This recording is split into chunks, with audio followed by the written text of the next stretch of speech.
Air Products and Chemicals reported mixed Q4 earnings, initiated Q1, and updated fiscal year 24 outlook. The shares plunged 10% after reporting disappointing quarterly results, raising concerns about the long-term growth story, mainly due to some raising worries about the cost of its future projects. As you can see here, they are currently trading around $260 and year-to-date down roughly 15%. And in the end here, you can see that it dropped pretty heavily after the earnings report. Zooming out to 1 year, they are down 8%, mainly due to the earnings report that came out just a few days ago, obviously. And if we take a look at how it has performed versus the S&P 500, if we zoom out even more, you can see here we take a 5-year period and then it actually has outperformed the index. And if you follow the lines here, you can actually see that it looked pretty good, and it was just in the end that it actually dropped down to roughly a very similar level, coming up from 80% down to a little overperformance. Looking valuation-wise, you can see here the PE ratio sits around 20, which is roughly 25% below the 5-year average. Again, 20 is pretty expensive compared to S&P 500 as a whole, which sits around 15. So still, it could be potentially a bit undervalued, at least compared to its own average. If we take a look at the dividend summary for APD, you can see it offers a dividend yield of roughly 2.7%, annual payout ratio of 7%, a payout ratio which is blank, but we'll get back to that in our stock screener, 5-year growth rate of roughly 10%, and a dividend growth streak of 40 years. Taking a look at the history, you can see if we scroll up a little bit, consecutive years, the dividend growth and payment, both 40 years. Really impressive to see. The dividend history, if you zoom out to max, you can see it started back in late 80s and ever since has grown the dividend. And you can really see how dividend growth works, because in the start it doesn't look as much, but when we get here to the end, you can see it really starts to take off. We really do want to take a good note of the financials before jumping into the intrinsic value calculations. So if we jump in here, you can see in the income statement that the revenue back in September 19, roughly 9 billion, now up to 2.6. So indeed growing the revenue. Coming down here as well to find the net income. We also want that to grow, obviously 1.7 up to 2.3, also growing pretty nicely. Then taking a look at the cash flow statement, where we are using that net income to generate some free cash flow. Coming down here to the cash from operations, 2.9 billion up to 3.2, so also growing the cash from operations. Unfortunately, you can see here capital expenditures 1.9 up to 4.6. That is definitely something you want to look into. How that is, I believe it's mainly due to some of their huge projects they are undergoing right now, so they are pretty capital heavy. Definitely something you want to take a note of, obviously, but I do think this will get better in the future.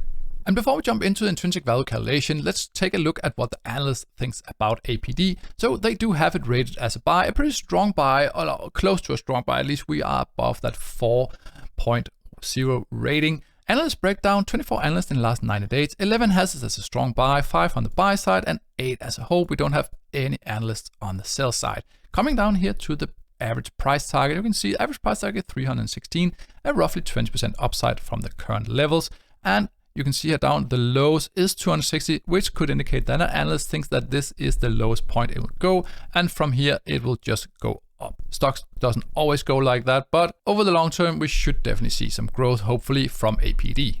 Now let's jump into our stock screener and zoom in a little bit so you can see everything a little bit better. Taking note of some of the key metrics here, you can see the EPS growth 2% roughly, really good. And as mentioned earlier, the PE ratio is below the 5-year average. 52-week high, 52-week low, we are roughly a little bit close to the 52-week low, actually just a few dollars shy. I think it was mainly reached a couple of days ago just after the earnings report. Net debt to EBITDA, if you follow my videos, you know I would like this to be below 3x ratio, so looking pretty good here. Return on invested capital, return on equity also looking pretty good. Pretty strong actually compared to the 5-year average for return on equity, and return on invested capital are pretty much in line. Looking over here at some of the margins, you can see actually been able to grow their margin quite heavily. I think mainly due to some of the inflation over the last couple of years. So definitely take a look at some of the numbers per year to find out exactly how the operating margin are looking. Dividend payout, as mentioned earlier, was blank, so it sits around 60%. 60% is my golden ratio. Below that is pretty good, and above that I would be a little bit worried, or at least look further into how it looks in general. But quickly, I want to jump back to the cash flow statement to go down to see the free cash flow per share. Should probably be negative, and it is indeed, but it isn't that long ago that we were in positive, obviously, so I will definitely think that APD should get back to that. Let's jump back to our stock screener and then jump into the dividend data tab, zooming in even more because I think that's best for this table. What we want here is basically some steady growth of the dividend. And you can see here, dividend growth rate over the last 10 years sits at 9.5%.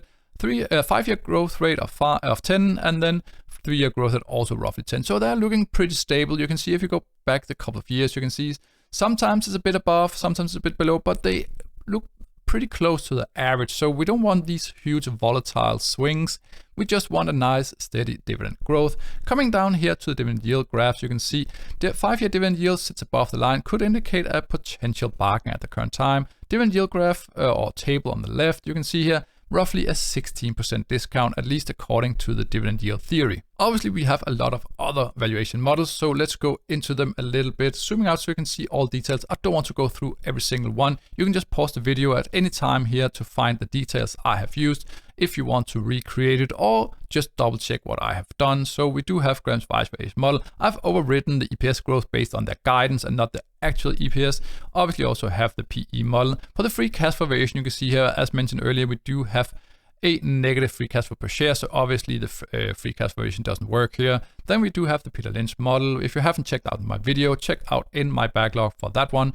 Before we jump into the summary, thank you so much for watching. If you haven't done so already, please subscribe to the channel for more videos in the future. Now let's jump into the summary for APD. As mentioned, we have all our different valuation models.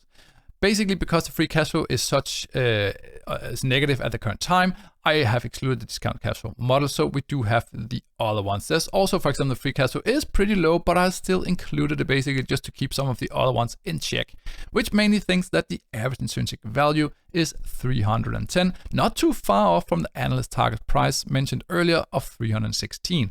So the current price being of 260, the average current discount is roughly 16%. We also want to incorporate a margin of safety in these estimates, obviously, because as mentioned, they are estimates. So to be on the safe side, because we are making all these estimations, we do want to incorporate this margin of safety. And to do that, we do have our margin of safety calculator over on the right. It takes some of the key metrics mentioned earlier, as you can see here in our stock screener, and then it basically either adds or subtracts a little bit margin of safety based on a standard of 25.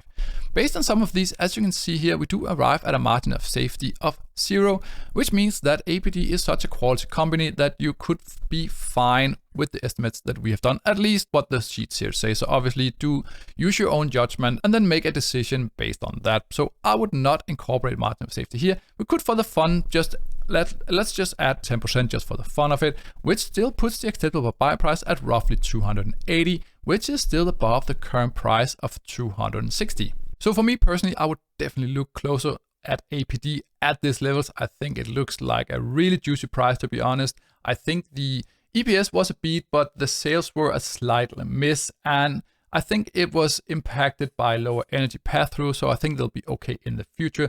I think the company has a pretty nice backlog of projects to drive future EPS growth, and at this valuation, I think it's trading at a very attractive valuation compared to the past, and I think they do have a very positive earnings growth trajectory for the future. So at these levels, I would definitely look very, very close for APD.